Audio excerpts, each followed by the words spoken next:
In this lecture, you'll learn about wireless network security.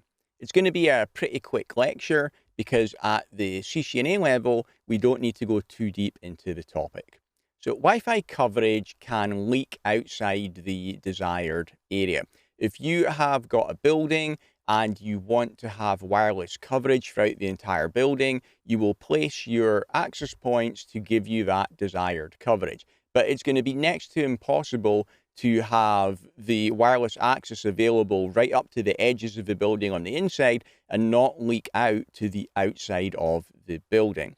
And also, end stations joining the wireless network do not need physical access to join the network. So this can obviously make it more vulnerable to attack than a wired network. There could be an attacker sitting in their car outside in your car park, and they could potentially join the wireless network from there and get access the same as if they were inside the building. So because of this, strong authentication and encryption techniques should definitely be used. So let's talk about the wireless security standards. The first one was WEP, the Wireless Equivalent Privacy. That came out in 1999, and that used RC4 encryption. WEP was pretty quickly cracked. You should never be using WEP nowadays because it is trivially easy to crack it and get access through it into the wireless network. So after that, what came out next was WPA. You'll find that with all security methods and standards, it's always a constant battle between the people who are creating those standards and the hackers who are trying to circumvent them. So what always happens is there will be a new security standard, a hacker will then find a way to circumvent it, and then a new security standard will come out, which plugs those holes.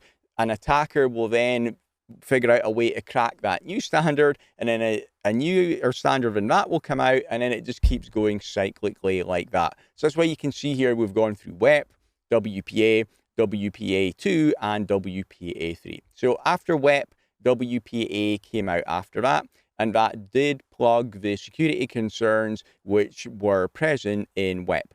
WPA stands for Wi-Fi Protected Access. The first version came out in 2003.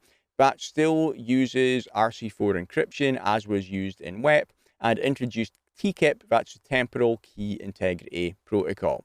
So after some time, WPA was also cracked. So after that, WPA2 came out. WPA2 came out in 2004.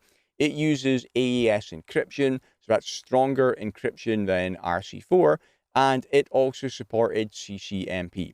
CCMP stands for the Counter Cipher Mode with Blockchaining Message Authentication Code Protocol. It's a bit of a mouthful. Okay, and then after WPA2, WPA3 came out after that because there is an attack called the crack attack, which WPA2 is susceptible to.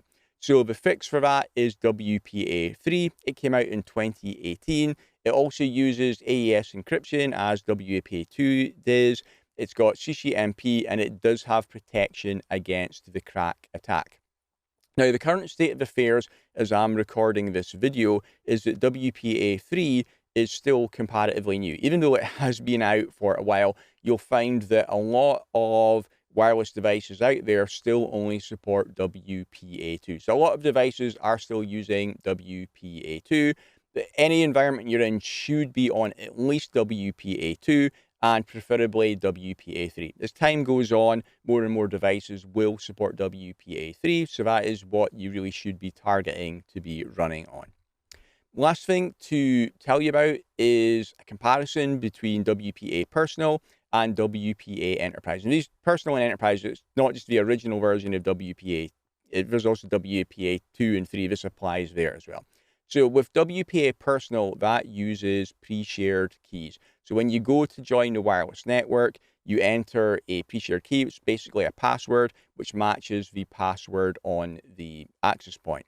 With WPA Enterprise, that uses a AAA server. We spoke about AAA earlier on in the course. That stands for Authentication, Authorization, and Accounting. The protocol that will be used for the authentication is Radius, and we're going to be using .1x. And with WPA Enterprise, that gives you much more granularity. You can have users logging in with their username and password, so it gives you that user level security. So if a user does leave the company, it's very easy. You just delete that user, and now nobody can log in with that username and password anymore. You don't have to do anything different.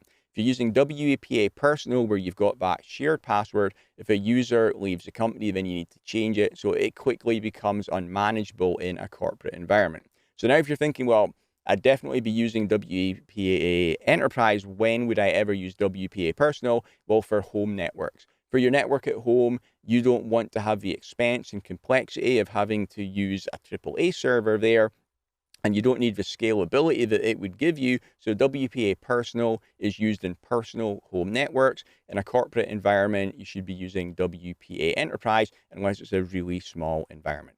Okay, that's everything I needed to tell you here. That covers all of the theory of wireless networks now. So starting in the next lecture, I'll start showing you how to configure them with a lab demo.